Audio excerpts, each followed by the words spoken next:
এই মেঘলা ওয়েদারে বৃষ্টির দিনে আজকে আমরা চলে গেছিলাম ডিবাপিতে বিরিয়ানি খেতে। কি ডিবাপি বিরিয়ানিতে চুল পেলাম। আজকে বৃষ্টি ওয়েদারে সকাল সকাল একটা আর্জেন্ট কাজের জন্য মধ্যমগ্রাম আমাকে যেতেই হয়েছিল, যার জন্য আমি গোটা রাস্তায় টেনশনে গেছি, কিন্তু কাজ মিটে যাওয়ার পর আমার টেনশন এখনো কমছে না। মধ্যমগ্রামে যখন গেছি তখন ভাবলাম এখানে স্পেশাল ডিবাপি বিরিয়ানি একবার খেয়েই যাই। কাজটা মিটতে মিটতে অনেকটা দুপুর হয়ে গেছিল, তাই দুপুরের লাঞ্চটা আমরা দুজন একসাথে চলে গেছিলাম ডিবাপিতে বিরিয়ানি খেতে। বাট সত্যি কথা বলতে গেলে আজকে যে আমার হাসি মুখটা তোমরা দেখছো সেটা সম্পূর্ণ ফেক হাসি। ডিবাপি বিরিয়ানিতে ঢোকা মাত্র দেখলাম আমাদের মতো বহু মানুষ এসছে এখানে বিরিয়ানি খেতে এই বৃষ্টির ওয়েদারে। দেখছি বিরিয়ানি দিতে যখন লেট করছে আমরা একটু এখানে গসিপ করতে আরম্ভ করলাম, কারণ মধ্যমগ্রামের ডিবাপি বিরিয়ানি জায়গাটা ছিল একটু আনহাইজিনিক। বাই দ্য ওয়ে বাইরে পড়ছে ঝমঝমিয়ে বৃষ্টি, আর এই বৃষ্টির ওয়েদারে এখন আমাদের বিরিয়ানি কাটা হচ্ছে। যদি তখন রেস্টুরেন্টের মানুষরা জানতে পারতো যে আমরা ওখানে বসে ওখানকারই নিন্দা করছি তাহলে হয়তো তৎক্ষণাৎ বার করে দিত। বিরিয়ানির জন্য ছিল আনলিমিটেড রাইস, আর মাটনের পিসটা ছিল বেশ বড় সড়ো, আর তার সাথে কমপ্লিমেন্টারি স্যালাডও দিয়েছে, যেটা দেখে আমার ভীষণ ভালো লাগলো।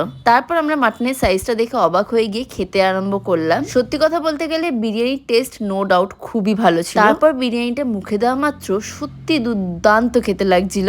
মধ্যমগ্রাম কিংবা ব্যারাকপুর মানেই হচ্ছে ডিবাপির বিরিয়ানি কিংবা দাদা বৌদির বিরিয়ানি। আচ্ছা, তোমাদের কোন জায়গাকার বিরিয়ানি খেতে সব থেকে বেশি ভালো লাগে অবশ্যই জানিও। আমার তো ডিবাপি বিরিয়ানি খেতে বেশ ভালোই লেগেছে, আর দাদা বৌদি বিরিয়ানিও বেশ ভালো লেগেছে। এরপর পেপসি খেতে খেতে গোটা বিরিয়ানিটা শেষ করবার মুখে দেখি যে আমার প্লেটে কিনা চুল।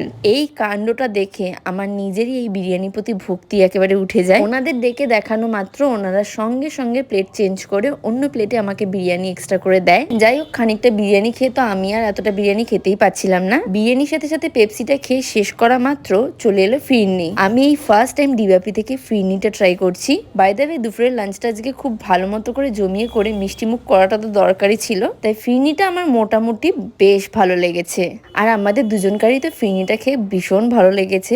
তো আজকে দুপুরবেলা জমিয়ে লাঞ্চটা ভালোই করলাম। যাওয়ার সময় যতটা মুড খারাপ ছিল, বাড়ি ফেরবার সময় এই খাবার দাবার খেয়ে মুডটা দ্বিগুণ ভালো হয়ে গেছে। যাই হোক, এখন এই বৃষ্টির ওয়েদারটা এনজয় করতে করতে বাড়ি ফিরি। আজকের ভিডিওটা এইটুকু, বাই।